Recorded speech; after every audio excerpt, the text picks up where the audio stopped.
Hello guys, we're going to finish the best movies I have seen last year.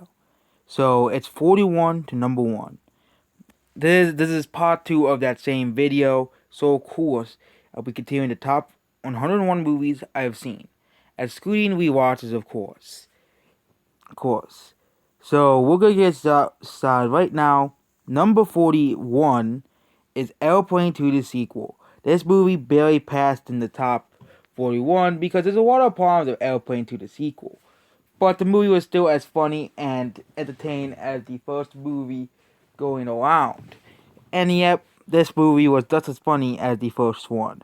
So, but there was some still, but the plot was kind of reused as well. And some of the characters kind of were not really developed as much as the first one. But the first movie didn't really have that much character development to begin with. It was really more about the comedy. So Airplane 2 the sequel solidly fits at 41. Number 40 of these movies, we have The Expendables 2.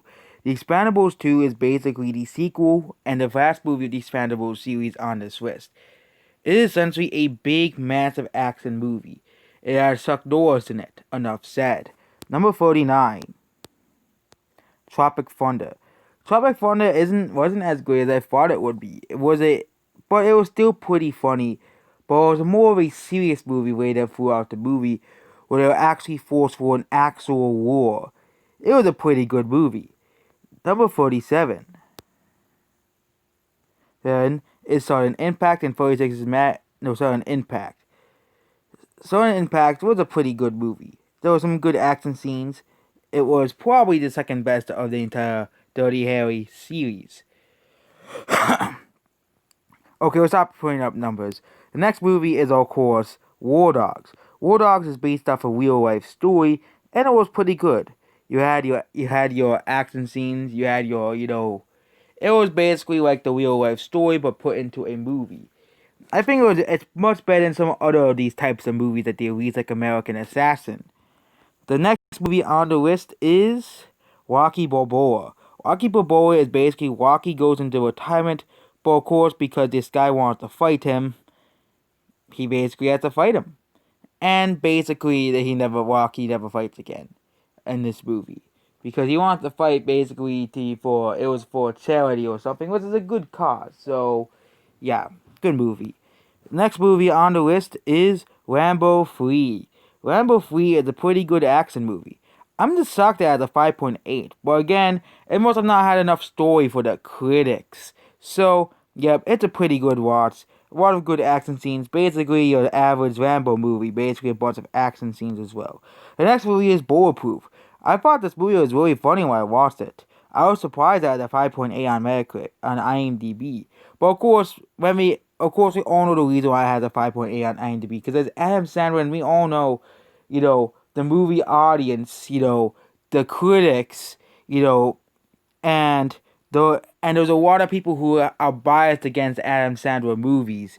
So it's not a surprise that this movie has a 5.8 on IMDb, because this movie was really funny, but of course the critics hated it because, of course, that's because Adam Sandler's in it, which is a ridiculous reason to hate a movie. But this is still convoluted even further past 1996, where its only non-hated movies are Uncut Gems and Happy Gilmore, what I believe is absolutely stupid.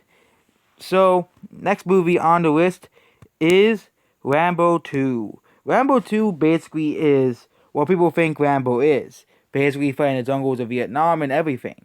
Well, this is basically a stereotypical Rambo movie. It was pretty fun and entertaining experience. And yep, there we go. The next movie on the list is Police Academy. Police Academy. Police Academy was a really funny movie. Basically, that's it. That's the movie. That's the movie on the list. Now, next movie on the list is Bloodshot. Bloodshot was a pretty good action movie, and I actually liked it pretty much. I would put it in the middle of the 8.5 score. Not the best and not the worst. The next movie on the list is The Angry Birds Movie 2. The Angry Birds Movie 2 was actually pretty funny and much better than the actual original itself. It took me a year to actually see this movie because I could have got this when it came out, but I finally saw it and it was really, really funny. Next time I go on a trip, I'll be bringing this one instead of the first one. The next movie on the list is Magnum Force. Magnum Force is a pretty great action movie, essentially. Not the best, but it was a pretty good. It was a pretty great one, especially considering it came out in 1973. The next movie on the list is Zombieland Double Tap. It isn't as great as the first one, but still has its own charms and storyline to do with it. They even have references. They even have references to other movies and medium as well. As well. So yep, the next movie on the list. Now we're getting to the higher movies on this list. The next movie is Rocky 3. Rocky 3 was a pretty good movie. Basically, Rocky has to defend the world champion from Mr. T. I'm gonna always call him Mr. T because that's the actor who plays him. Yep, excuse me. He has to defend his title from Mr. T. It was a pretty good movie as well. Next is Back to School. Back to School is another comedy classic starring Ronnie Dangerfield. It is a pretty good and funny movie, and it actually had the story to back it up, unlike Johnny English. So yep. Next movie is Point Break. Point Break was a pretty good movie. It had some good action scenes. It had a pretty good story where basically an FBI agent, he just goes under the head to catch the gang of surfers who may or may not be bank robbers. We find out who are the bank robbers at the end of the movie as well. So I'm not gonna spoil it for you. So we have very few movies left. The next movie is Creed. Creed is a pretty good movie. Basically, it's a perfect example of a passive torch movie. And yep, it has some pretty good action scenes. 8 out of 10 means that the movie is pretty good. There are very little flaws in the movie, but yep, it's a pretty good movie. The next movie is Midway. Midway is a pretty good movie. I don't know why the critics hate it that much. Even IMDb likes this movie more than a 6 foot. You would think it have a 5.8 on IMDb, but Midway is probably one of the best, more underrated war movies out there. It accurately portrayed the war of how it was. So yep, that's Midway. Next is Jumanji: The Next Level. Not as great as the first one, but it was still extremely fun and entertained wide. It nearly got a 9 out of 10, but I decided not to give it. And of course, we have Rocky 4. The one with the Russians. Yep. This movie was, of course, your stereotype. Basically, it was Rocky basically fighting for America. It was kind of, your stereotypical pro-America movie, but it was still pretty great as well. And yeah, if you love America, you would love this movie because basically this movie is a big, big middle finger to the Soviet Union at the time. Now beginning to the 9 out of 10 movies. There are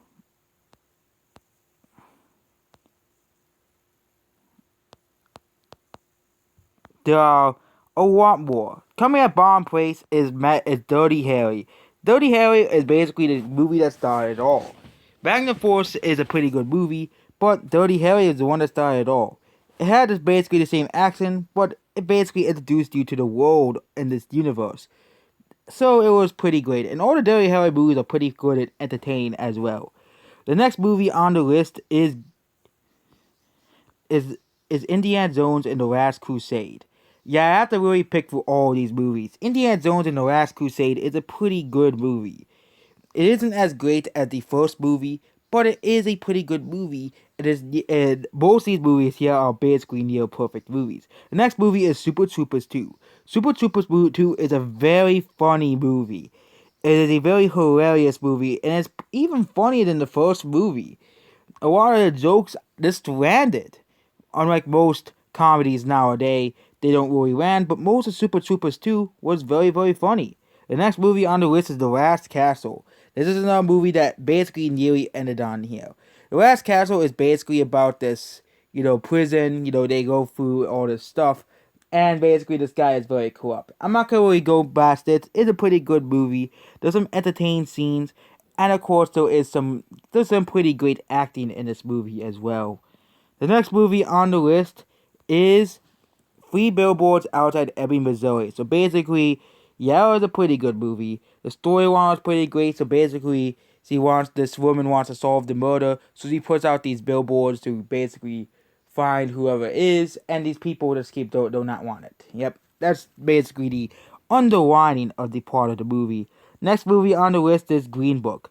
Green Book was actually a pretty good movie. Most of the time, I just roll my eyes at the best picture, like The Shape of Water. Like, really? You had to give that movie best movie when you could have gave much better movies down there best picture? But I don't think it is deserving of its best picture award. I think Bohemian Rhapsody is really deserving of that award. But I think they will look at the money that Bohemian Rhapsody made and said, oh, we gotta give this movie that made less money. That's how the Oscars usually work. They always give movies that made they always give the less grossing of the movies higher, ones, higher, more awards, here. But yep, Green Book was still a pretty good movie. It was a pretty emotional experience, and there was also some comedic scenes in this movie as well. Well, the next movie on this list is National Lampoon's Vacation. Basically a comedy classic. That's all I have to describe this movie. The next movie on the list is First Blood. The movie is a pretty good movie. Pretty good action movie. The next two movies after this are also action movies. But First Blood, it has pretty good action scenes as well. It also introduces you to Rambo and how he is a Vietnam War veteran and how basically he is a force to be reckoned with. Next movie on the list is Rocky 2. Rocky 2 is basically the sequel to Rocky and basically way better than Rocky 5. So Rocky 2 essentially, basically he struggles in family life about his bout with, the embarrassed champ, goes into another rematch, and I'm not gonna spoil it. So yep, it's a pretty good movie. Next movie on the list is Unbreakable. Unbreakable is basically about these two guys. This guy is about basically the prequel to Glass, and Glass was a pretty underwhelming movie. But this movie sets up the characters pretty greatly, and yep, and Mr. Glass and the other guy I forgot his name, but yep, basically one guy is invincible, is very strong like the Hulk, and one guy is very weak, broken like Glass. I think it's a pretty good storyline, it's a pretty good premise for a movie as well. So, and it worked out pretty well at the end of the movie. The next movie on the list has to be Edge of Tomorrow. Edge of Tomorrow was a pretty good time movie. Basically, it's a soldier who is fighting an alien, has to relive the same day over and over again. It was done pretty well, and yeah, the ads of this movie didn't look that great, but this movie was actually pretty great. They're even making a sequel to it because of how well received it was. The next movie, now we're getting to the movie that really got on to the best movies. The last two movies on this list will be no soccer to you. They're both action movies. The next movie is Die Hard. Die Hard is basically a quintessential action movie, but it isn't my favorite movie, but it was still a pretty amazing movie. The action scenes are pretty much near perfect, but yep, some parts of the movie nearly make it out of the top 10 out of 10 movies. Say if you're John Wick 3. John Wick 3 is slightly eensy beensy better than Die Hard, but it's a pretty great action movie as well. John Wick 3 isn't as great as John Wick 2, but it still had its own scenes, and basically had just topped its ridiculous action scenes in the movies. Now we're getting to the best of the best. These are the movies I gave a 10 out of 10. We'll be giving all of these movies from worst to best. And yep, I'll be ranking them by how much better of a film they were than my own opinion. Number 7, Sonic the Hedgehog. Sonic the Hedgehog is basically, it's Sonic, okay? They fixed Sonic's design. They made this movie actually pretty good. There's a lot of, the comedy works in this movie as well, but it's just the fact that this movie is a love letter to Sonic's fans is what made me give this movie a 10 out of 10. And yep, because it's like that, and I love the Sonic series a lot, it deserves its score. Number 6 is Airplane. Airplane is basically the comedy golden classic. It's essentially one of the funniest movies ever made. Like Uncle Buck, this movie is just funny. Yep. So yep, this basically is this movie essentially is one of the funniest movies ever made. And I would probably, if I made a list of funniest movies, this movie would probably be in the top 10. The next number 5 is Ghostbusters. I must have been missing out on something when I watched this movie. Ghostbusters was a pretty amazing movie. The characters were all pretty amazing. The plot was amazing. You know, the final battle against the Stay Puft Marshmallow, pretty amazing. The ghost characters were pretty amazing. We had to go catch the ghosts. It was all pretty great. Number 4, 1917. 1917 was a pretty amazing war movie. It was gritty, it was harsh, the characters were believable, you know, the plot was believable. There wasn't really some big, massive action scene in the movie, but it was still pretty great. Number 3, yep, we're getting to the top 3, is Parasite. Parasite was a pretty amazing movie. It basically if you basically describes the crash lines basically between poor and rich, and it does it pretty well. I think this movie was very deserving of Best Picture. But I don't want to get to spoilers because I don't want to ruin the whole movie for you. Number 2 is Joker. Joker is another pretty amazing movie. Basically, it's a pretty good allegory about something that people, yep, mental illness. This movie is a pretty good. Basically, do not treat the mental illness bad or else they become criminals. That's basically the entire message of the movie, and it works pretty good. Basically, and also the memes of we live in society also come from this meme. And this movie has a pretty good storyline. And number 1 movie I watched this year is Rocky. This is another movie series that I missed out on. Rocky is a pretty great and amazing movie. The emotion of this movie, the story of this movie actually won Best Picture of that year, and I think it deserves its win of Best Movie of the Year, because it was a pretty good and emotionally powerful movie. So yep, there we go. That is my list of the best movies of the year. So what do you think is your favorite movies of the that you have seen this year? I mean new movies. Don't put your favorite. Don't put your favorite movie. Oh yeah, we watched this movie this year. It's my favorite movie. Put movies that you actually seen within this year on this list, on your list. So that's basically it. Goodbye.